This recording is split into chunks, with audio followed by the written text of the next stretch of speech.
Welcome back, everybody. Today I'm going to teach you how to reset Thunderbird profiles to default settings. This is particularly useful when you're experiencing persistent issues with your email client, or if you want to start fresh with a clean configuration. If you want to streamline your workflow and save money on subscriptions, check out the link in my description.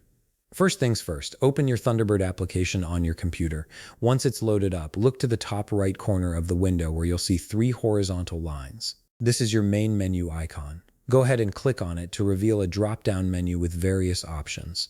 From this menu, you need to click on Help. This will open another submenu with additional options. From there, select Troubleshooting Information. This section is essentially the control center for diagnosing and resolving technical issues with Thunderbird, and it's where you'll find all the important system details about your installation. Once you're in the Troubleshooting Information page, you'll see a section labeled Application Basics. This area contains crucial information about your Thunderbird setup. Look through this section until you find Profile Folder.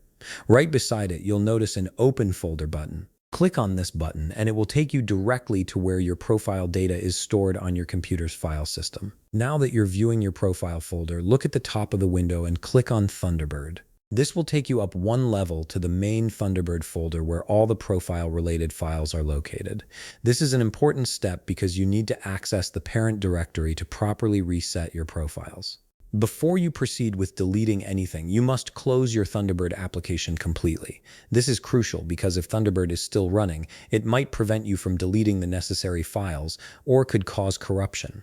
Make sure the application is fully shut down before moving forward. Once Thunderbird is closed, locate the file named Profiles, not to be confused with the Profiles folder. Click on this file and delete it. This file contains the registry of all your profiles and their locations. Next, find the Profiles folder itself, open it up, and you'll see all the content stored within it. Select all of the content inside this folder and delete everything. This removes all your existing profile data, including your email accounts, settings, and local message storage. This is the step that actually resets everything to a clean slate. Now go ahead and open your Thunderbird application again. Since you've deleted all the profile data, Thunderbird will automatically create a new default profile and start with a fresh configuration. You'll be prompted to set up your email account from scratch just like when you first installed Thunderbird. Simply log in again with your account credentials, and you'll have a completely reset profile ready to use. And that's it. You've successfully reset your Thunderbird profile to default settings. If you found this video helpful, please leave a like, subscribe, and see you in the next video.